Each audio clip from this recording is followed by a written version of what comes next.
on then, lambs.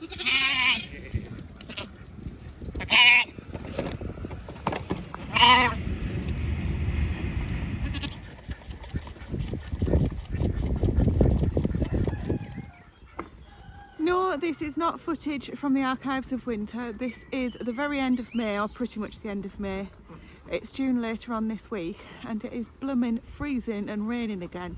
I'm exaggerating ever so slightly on the freezing. I've been sat working at the computer all day, so naturally you get cold when you're doing that, don't you? But really feeling the chill tonight, and I've donned the bobble hat and the winter coat just to come out and get these lambs fed. It's been a bit of an interesting weekend, so let me tell you all about it. It's really good to see that these guys are drinking. Some people might ask, is that not a little bit high for them? But if you imagine how little lambs drink from the mother, they tend to be right on the floor underneath them with the heads tilted up really high. So this seems to be working just fine. Now this lamb closest to us, you can see she's fiddling a little bit with the teat, and the reason for that is she's been a little bit off colour. Well, it's been a bank holiday weekend here, which has been absolutely fantastic, and you might have noticed we haven't got the usual videos out. Nothing to worry about as such. Unfortunately, the little lamb that's now looking at us, that's stopped drinking, she took ill. I think it was Saturday, and we ended up not doing a video because of that. We were doing lots of other things at the same time. And when I say took ill, she was just off colour. She wasn't kind of ill enough to worry and to call the vet immediately or anything like that. And then on Sunday, I said she's still not right, and on Sunday morning she wasn't interested in her milk at all. They are coming off the milk at the moment, so the milk in the other bottle for the big one is actually just more water than it is milk, because when I'm trying to feed them both, sorry, I just stopped it to get the bottle. So yes, the bottle that's empty was mostly water, because the bigger of the two lambs is a real nuisance when you're trying to feed the other one, and they are at the process or at the age where we're starting to wean them, so they were going down to less bottles a day anyway. But as I say, we noticed that this little lamb, she just wasn't 100%. There was something not quite right with her, and in the end I said, when she wasn't interested in the milk at all, that was super unusual. So I rang the vet and I got the medication that we weren't expecting to get just yet. You might have seen in previous years that we've lost lambs that we've had here, and the vets recommended that we treat preventatively for certain things in the future, which is what we were doing. So I rang them up and I said, look, I think we need that treatment, because as well as preventative, it does treat the symptoms as well. So dashed off to the vets on a bank holiday weekend.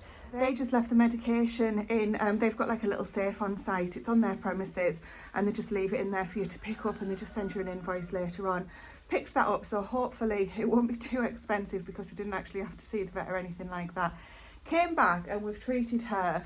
Now, all at the same time, we got a phone call off a friend of ours who said, can you do me a favour? I've got a lamb in distress. The mother, unfortunately, is not taking a liking to it, and she's tried to injure it. That does happen.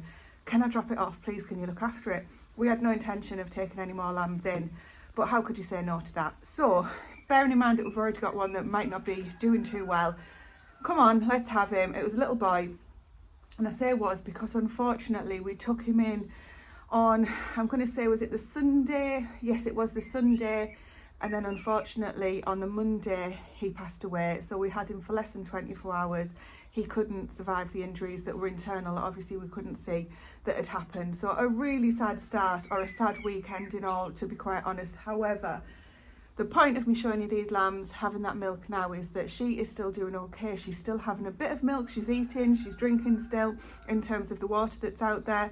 So fingers crossed that's going to end up being a positive. But yeah, it's been a bit of a more bitter than sweet. If I was going to say it was a bittersweet weekend, definitely more bitter than sweet. But it's a new week. Well, it was a new week yesterday, but bank holiday, so in theory it's my Monday. Even though it's Tuesday, it's going to be one of those weeks where I have no idea what day of the week it is.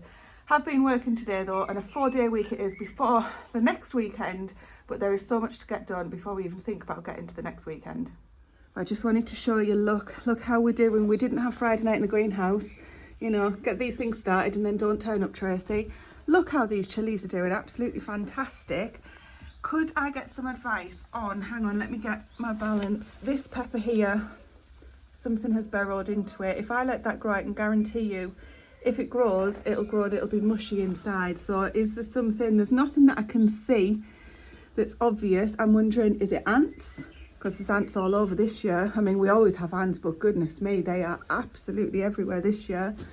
There's a new one. I'm walking tentatively because you know it's difficult to walk on the inside here without looking down. Quite a few come in, but if anybody's got any advice on that, that would be super helpful for me. Tell my kids not to try and balance on here, and I'm doing it. I'm trying to balance on the side of there, which is not, it's not safe, kids, don't do it. As you might be able to see, this greenhouse got no attention on Friday night, which is when I said I would meet you back in there, so I'm very sorry for not turning up, but such is life. I will be in there, but I won't wait till Friday to get in there and get sorted. I'm hopefully might even get in there in just a moment. I just need to get a few animal things done first before we can get on. The rain has finally stopped. It has literally rained all day again, and as I say, the temperature has dropped quite significantly as well.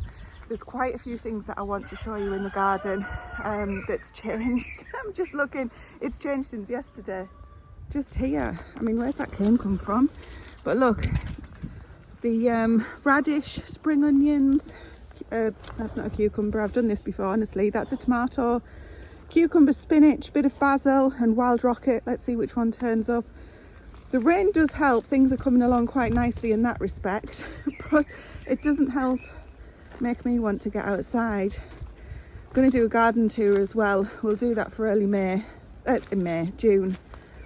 Look, I really did do it. I got the leeks out this weekend and lots of other things got done, but tonight's not a gardening video, it's just a general catch up to tell you what on earth has been going on. You might be able to hear it's already starting to rain again, so let me just quickly have a spin around the garden with you and show you what's been going on. It's like I say, the end of May. I don't know about you again, but I always expect to be done in the garden planting by the end of May. I have no idea why, because it always goes on into June. You know, most of June is spent planting, and I'm going to get started with sowing the next of the brassicas. Hello, Mr. Cockerel. That's my list. Yeah, so I'm going to get started with sowing the rest of the brassicas. I'm going to show you those separately. But honestly, it's just, everything is so green. It's fantastic. You know, there's just so much going on. There's so many weeds. There's a big job that we've got to get done with these hedges. I'm not going to talk too much about it now because everything is getting drenched in this rain, and that's not good for me or the electrical stuff. But look at the potatoes behind me, how big they that's like another hedge in itself, isn't it? Absolutely fantastic. I've got a load of compost that ready to go down on the beds that Stephen prepared. I've got those planted up, some of them. I need your advice on something else actually as well. Let's quickly do that and then let's go and hide from the rain. I think things are starting to get a little bit cloudy on the camera, so apologies for that. This is now sown with carrots. I need to get this bed measured because I'm going to buy the Enviromesh to put over the, oops, excuse you.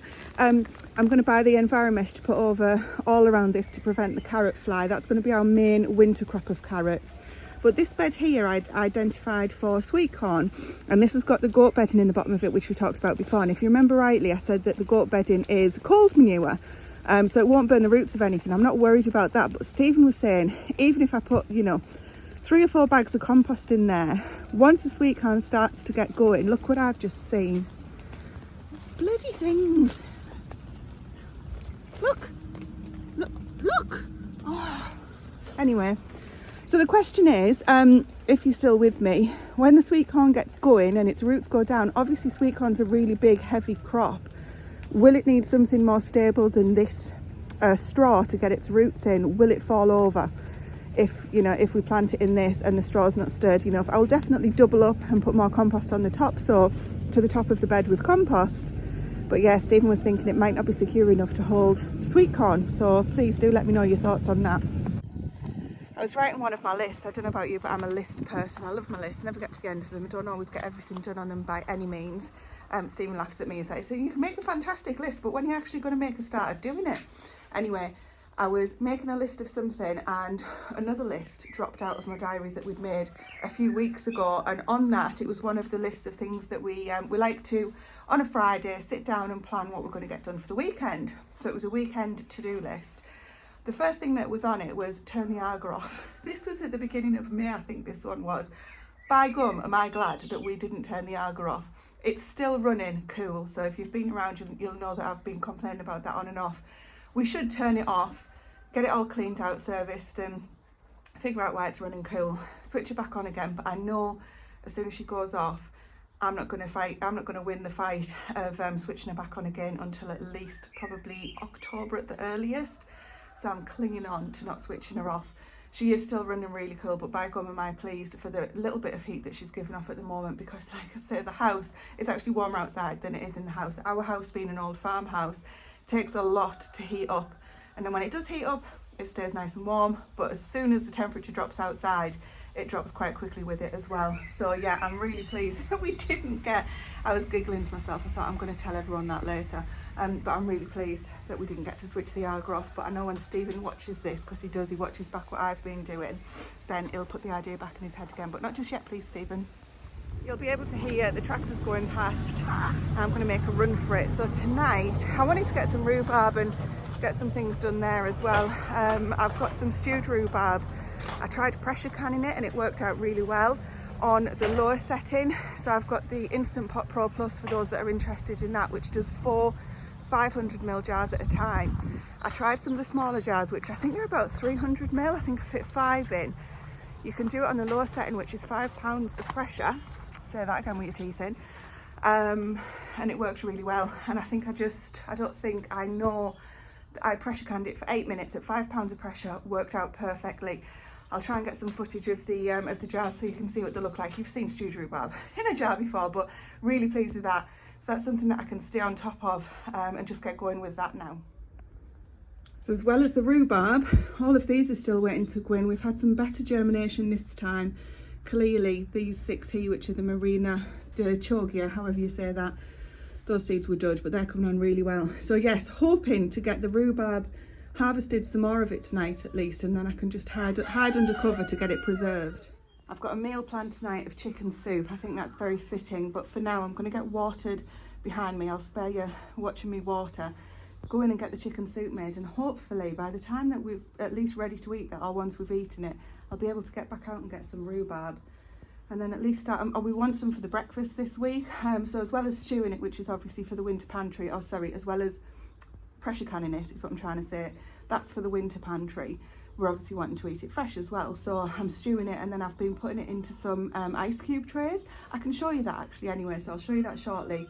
These are those silicone type trays that you can just pop it out of. So we'll have a look together at how that's worked out. But I'm wanting some for fresh eating this week. We've been having it with our breakfast with yogurt and things, and it's absolutely delicious. So fingers crossed I can get out. I mean, you know, I'm not made of soap, I won't melt, but I don't fancy harvesting rhubarb in the soaking wet either. I'm going to get watered, get in and make the chicken soup, and we'll reconvene, shall we?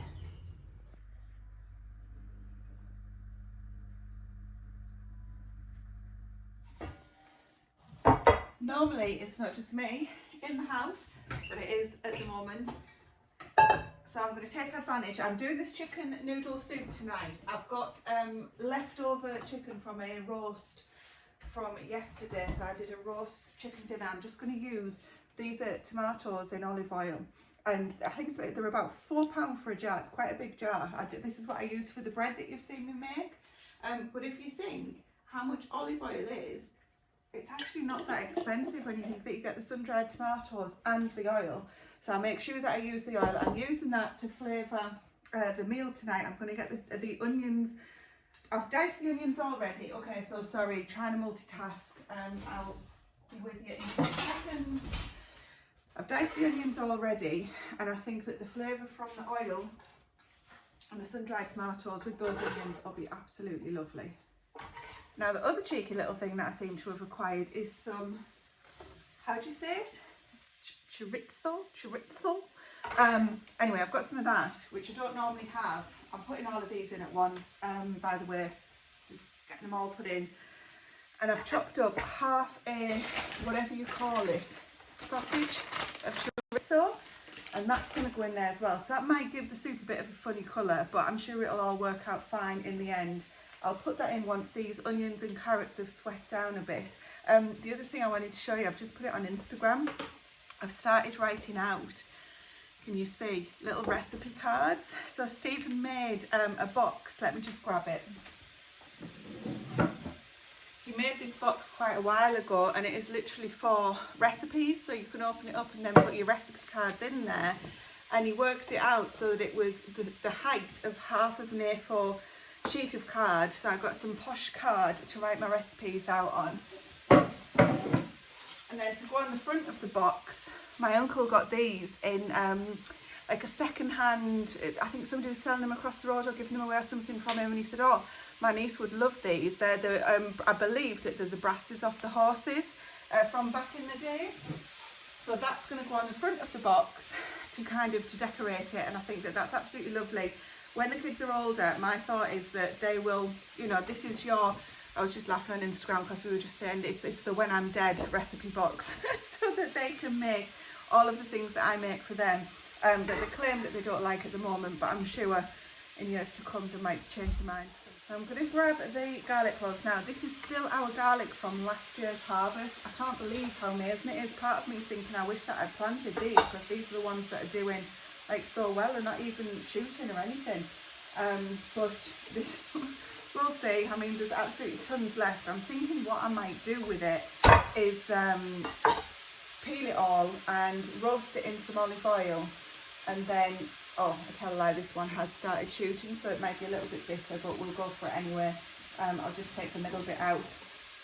Yeah, I was thinking about roasting it with some olive oil, pureeing them, and then just freezing them so that I could use them when I'm ready to cook. You might be able to hear I'm not on my own anymore. So far we've got in 1 large onion, 2 large carrots. I need to get the celery, which I've forgotten about because I'm actually not keen on celery, so I've probably done that on purpose. 2 sticks of celery we need to put in, and I'm going to get the equivalent of 4 cloves. I mean, there's no such thing as too much garlic. About 4 cloves of garlic. Perfect soup, as always, if you've got someone that needs a little bit of a boost. But I just love it. It's my actual favourite soup ever. And I've never made it with the chorizo, whatever, that's what I call it. So I hope that it doesn't ruin it, because I'll be really sad if it does. But I'm going to get that chorizo fried off shortly as well. Add the garlic at the last minute, because that takes no time to cook and will burn compared to everything else. And then we'll see how we get on. Of course it's really warmed up now, but the hat's on, so it's staying on.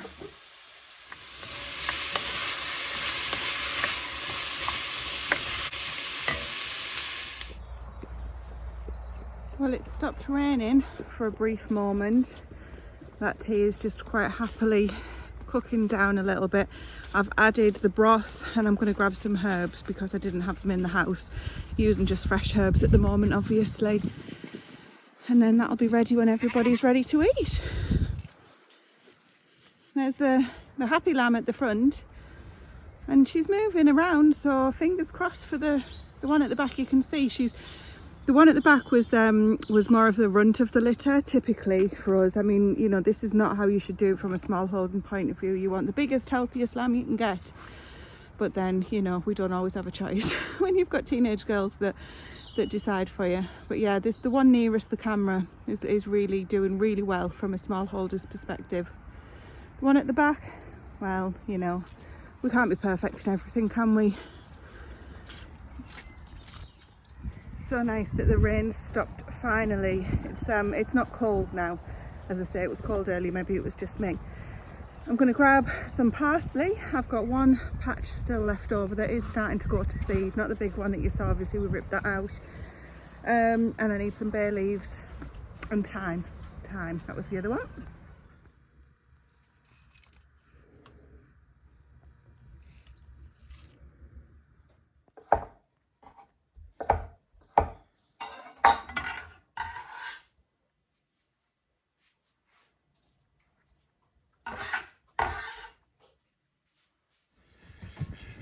I tell you what, these ducks are cheeky. They keep pushing out of where they belong, and then the gate's closed behind them, so I'm going to go and open the gate so they can get back in.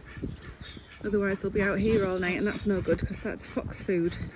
Anyway, that meal was absolutely delicious. It's like such my favourite soup. So easy to do, and using leftovers is even better. Bedtime, guys. The sun's starting to go down.